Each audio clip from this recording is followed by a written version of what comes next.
आप सभी को प्रणाम। जय गुरुदेव। पुस्तक गायत्री मंत्र की विलक्षण शक्तियाँ, जिसमें हमने कल सुना गायत्री और उसकी पृष्ठभूमि, साधक का चरित्र और व्यक्तित्व जितना निर्मल होगा, उपासना उतनी ही जल्दी, उतनी ही अधिक प्रतिफलित होगी। दुष्ट, दुराचारी, स्वार्थी और संकीर्ण, गंदे और निकम्मे आदमी मंत्र शक्ति का चमत्कारी परिणाम प्राप्त कर सकने से वंचित ही रह जाते हैं। अब आगे सुनेंगे। महाभारत में सावित्री द्वारा सत्यवान के वरण की कथा आती है। सावित्री किसी को अपना साथी बनाना चाहती है, किसी के साथ अपने को घुला देना चाहती है। ऐसे साथी की खोज में देश देशांतरों में घूमती रही। अंततः उसे उपयुक्त व्यक्ति मिल गया। वह था सत्यवान। लकड़हारे, निर्धन, असहाय सत्यवान को राजकन्या सावित्री ने इसलिए वरण किया कि वह आंतरिक संपदाओं का धनी था। उसके गुण, कर्म, स्वभाव का स्तर ऊंचा था। वरण कृतज्ञ। सत्यवान का आयुष्य 1 वर्ष में पूरा हो चला। यम उसका प्राण ले चले, पर सावित्री ने यम के हाथों से अपने सहचर को छुड़ा लाई। अपनी शक्ति द्वारा उसे अजर अमर बना दिया। यह अलंकारिक कथा उपासना की सफलता का रहस्य भली प्रकार समझा देती है। सावित्री गायत्री का ही दूसरा नाम है। वह सार्थकता प्रदान करने के लिए उपयुक्त व्यक्ति को खोजती है। ऐसा सहचर सत्यवान, सत्यनिष्ठ, सदाचारी, उत्कृष्ट आंतरिक स्तर का व्यक्ति ही हो सकता है।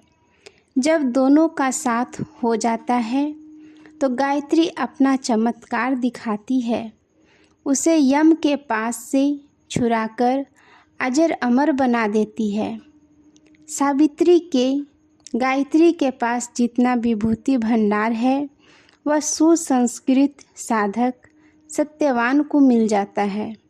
यदि किसी को इस महाशक्ति की सिद्धियों का साक्षात्कार करना हो तो उसे उपरोक्त कथानक में समाये हुए रहस्यपूर्ण तत्व ज्ञान को हृदयगम करना चाहिए। ब्राह्मणत्व का अभिवर्धन गायत्री उपासना की सफलता का मूलभूत आधार है।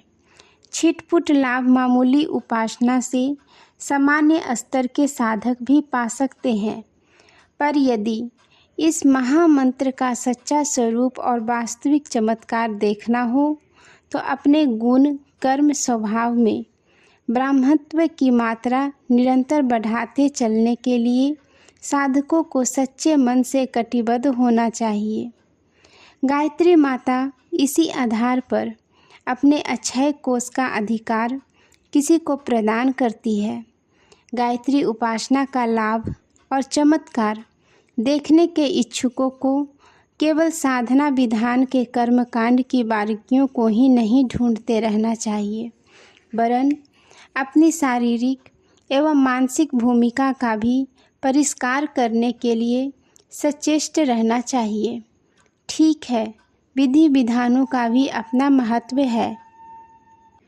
ठीक है, बीज मंत्र तथा दक्षिण मार्गी, वाम मार्गी साधना विधान अपना अपना विशिष्ट प्रतिफल उत्पन्न करते हैं, पर इसके लिए उनकी समुचित जानकारी इस महाविद्या के प्रयोगकर्ताओं को ठीक तरह अनुभव और अभ्यास में लानी चाहिए।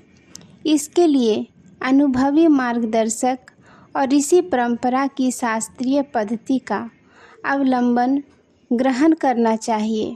साथ ही यह भी स्मरण रखना चाहिए कि आध्यात्मिक उपासनाओं के पथ पर गतिशील होने के आकांक्षी साधक को अपने व्यक्तित्व की उत्कृष्टता बढ़ाना तथा स्थिर रखना नितांत आवश्यक है। आत्मिक प्रगति की यह एक अनिवार्य शर्त है। बढ़िया किस्म का बाण भले ही हो, पर उसे ठीक निशाने तक पहुंचाने के लिए बढ़िया मजबूत धनुष भी होना चाहिए। सरी धुनी लकड़ी के धनुष के लिए तीर को निशाने तक फेंक सकना तो कठिन ही है। इस खींचातान में अपनी भी दुर्गति करा लेगा। ओछे आदमी घृणित और निकृष्ट दृष्टिकोण अपनाकर जीवन यात्रा कर रहे हैं। ऐसे कुसंस्कारी व्यक्ति भले ही जप तप का ब्राह्मण आवरण पूरा करते रहें, वह कर्म कांड उनकी आंतरिक प्रगति में कुछ विशेष सहायता न कर सकेगा। प्राचीन काल में ऐसे अनेक साधक हुए हैं जिनका साधन विधान कोई बड़ी शास्त्रीय परंपरा पर आधारित न था, फिर भी उन्हें अपने उद्देश्य की पूर्ति में आशाजनक सफलता मिली। कबीर की शिक्षा सुलभ थी, उन्हें मार्गदर्शन भी अनुभवी नहीं मिला। संत रामानंद उनके लिए ऐसे ही गुरु थे जैसे एकलव्य के द्रोणाचार्य। वे प्रत्यक्ष में कबीर के गुरु होने की बात से इनकार करते रहे। रैदास की वंश परंपरा ने उन्हें शास्त्रीय पद्धति का लाभ लेने से वंचित रखा। मीरा केवल भजन कीर्तन नृत्य एवं भावोन्माद तक अपना साधना विधान सीमित रख सकी। सबरी किस प्रकार की उपासना पद्धति अपनाए रही, कुछ पता नहीं चला। वाल्मीकि तो सीधा राम नाम भी न ले सके, उन्हें मरा मरा का उल्टा नाम जपकर ही आगे बढ़ना पड़ा। ऐसे उदाहरण साधना इतिहास के पन्ने पर भरे पड़े हैं और आज भी ऐसे अनेक साधक मिलते हैं जिनकी शिक्षा एवं साधना पद्धति उपहासास्पद है, फिर भी उन्होंने काफ़ी ऊंचाई तक आत्मिक प्रगति कर ली। इसका मात्र कारण उनके व्यक्तित्व की उत्कृष्टता ही थी। मानवीय सद्भावनाओं का बाहुल्य ही उनकी यह विशेषता थी जिसने उच्च स्तरीय सफलता का अधिकारी उन्हें बना दिया। दूसरी ओर ऐसे भी उदाहरण मिलते हैं जिनमें उपासना का शास्त्रीय एवं वैज्ञानिक प्रकरण भली प्रकार जानते हुए भी साधक कुछ आशाजनक लाभ प्राप्त न कर सके। रावण, कुंभकर्ण, मेघनाथ, मारीच, भस्मासुर, बकासुर, हिरण्यकश्यप, मधुकैटभ आदि अनगिनत व्यक्ति उच्च कुलों में उत्पन्न हुए थे। उनके गुरु भी शुक्लाचार्य पारंगत थे। उन्होंने कठिन तपश्चर्याएं भी की और वरदान भी पाए, फिर भी इन सुविधाओं का कोई विशेष लाभ उन्हें नहीं मिला। उनकी आत्मिक प्रगति नगण्य रही।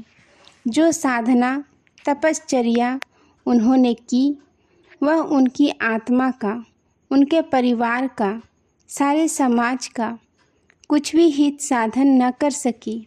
अतएव ऐसे हमें उसी निष्कर्ष पर पहुंचना होगा कि जिन्हें वस्तुतः आध्यात्मिकता का लाभ लेना हो, इस मार्ग पर चिरस्थायी और आशाजनक प्रगति करनी हो, उन्हें सबसे पूर्व सबसे अधिक ध्यान इस बात पर देना चाहिए कि उसका व्यक्तित्व, दृष्टिकोण, गुण, कर्म, स्वभाव, संस्थान, अंतःकरण चतुष्ट उत्कृष्ट स्तर का बने। यही ब्राह्मत्व है। ब्रह्म वर्चस्व की सारी शक्ति, चेतना एवं क्षमता इसी आधार पर उपलब्ध होती है और बढ़ती है। आज के लिए यहीं तक। आप सभी को धन्यवाद। जय माँ गायत्री।